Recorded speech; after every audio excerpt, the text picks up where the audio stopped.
And yeah, those bold flavors come right out. First thing, hits you right in the nose with a bunch of baking spice. The spice, I mean, the nose is bold and the nose is there. It's a little toned down.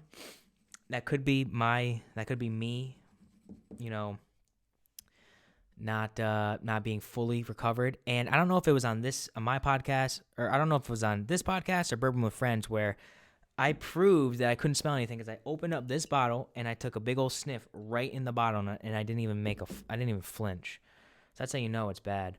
Um, yeah, kind of running down the glass, nice, very viscous.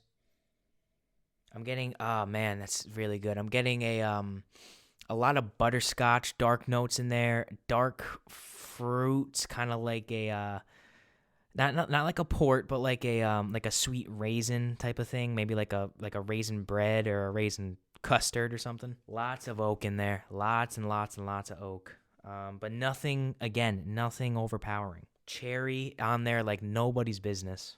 But mixing that with like a raisin, it's like a cherry raisin type of mixture to it, because I do get a more backwards dark fruit on there.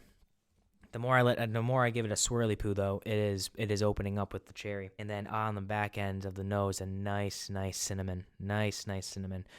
I get the baking spice more on the front rather than the cinnamon, and I mean like right on the front.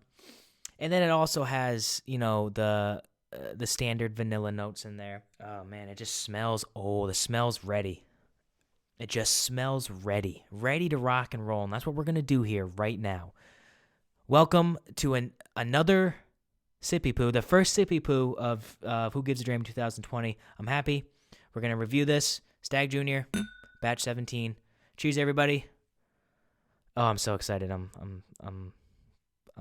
shaking with excitement right now. Oh man! Right off the bat, big leather. There's leather that's coming out. That's the first thing I get. More cherry, maybe like a darker cherry. I'm not really getting that raisin that I got, like a raisin bread. Man, leather and cherry leather. If they made a car scent of cherry leather, it would smell like this tastes. Or this would taste like it smells, vice versa. Big vanilla and oak notes on there. Wow, it coats the mouth like it just coats the mouth well. And on it, am I getting a little mint? Oh, the oak is just crazy cinnamon, crazy. It doesn't drink like a near 130 proofer. Now it's hot. Don't get me wrong. My eyes are watering up a little bit, but it's not overpowering. That's for damn sure. I am getting a little mint, a little like of that mint spice. It's not minty like a piece of gum mint. It's minty like how when you mint is spicy, and there's no other way. I can't describe how it is, but you know what I'm talking about. It's spicy. I'm getting a lot of that on this. I'm getting big leather notes. I'm getting big cherry notes. I'm getting the vanilla and oak as always, but that minty freshness is in there too. Very, very nice touch to this. It has zero evidence of any of its proof. This is drinking like a hotter 115er. This is drinking like on the level of like Old Forester 1920.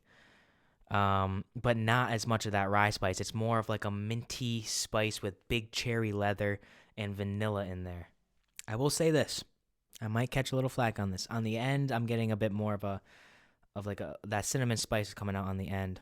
I like this. I like the nose more than I like the palate, and I think it's because of that mint. Now the mint is again, it's defining, it's bold, it's there, and it's not bad, but it's not exactly what I like. It provides a little bit of like a cool freshness to it, kind of like when you're chewing gum and you breathe in and it's really cold. That's kind of the experience in this glass right now. Mix that with big dark cherry leather vanilla notes, and that's what you get with this Stagg Jr Batch 17. That being said, It's not up my alley, but I don't. This is good. I'm not gonna say this is not good. This is terrific. Um, and Stagg Jr. is Stagg Jr. It's. I feel like a lot of people probably like this because it's Stagg Jr. It's hard to get. It's kind of a flex. I got a Stagg Jr. Whether you paid $50 or $250, it's a flex. People are kind of tailored to like it. Now, that's not hating on Stagg Jr. This is a phenomenal dram. But if I'm being completely honest with myself, would I rather have Larceny barrel proof? Elijah Craig B520. It's up there. This Stagg. Listen, this is. I'd be silly not to put this in the top 3 barrel proofs. At the very, very most, top 5. At the very, very most, I'm almost confident it's top 3. For me right now, and I might be a little bad because I still, I'm still recovering maybe from my taste and my smell, so maybe we need to revisit this. But from what I can tell, this is a very bold, very, very prominent barrel proof whiskey that at retail is one of the best buys you can get in the world. At retail. And I wish I could only score that based on retail, but I have to include availability. And the fact of the matter is this.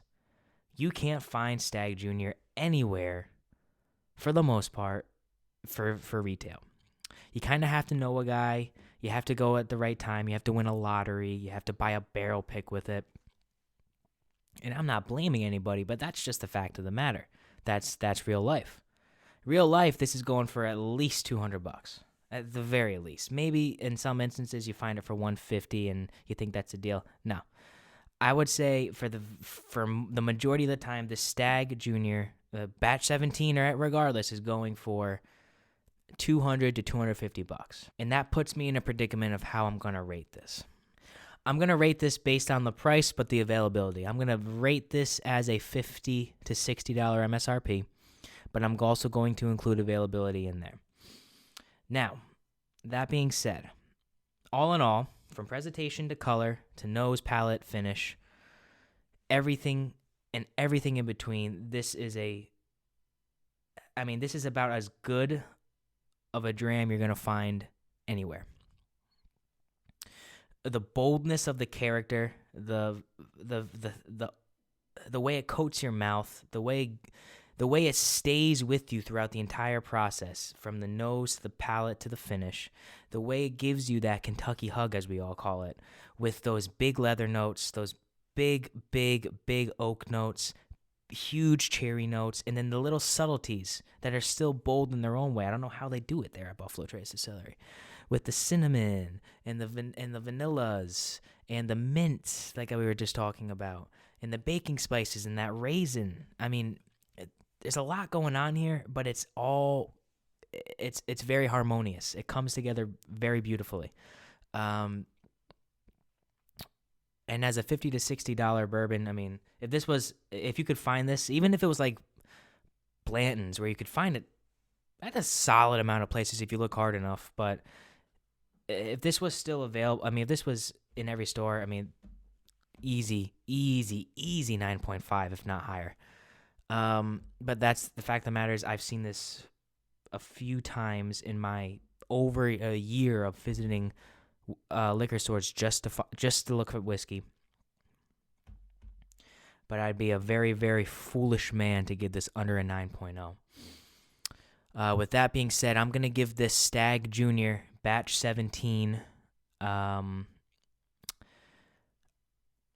going to give it a 9.3. Stamp it.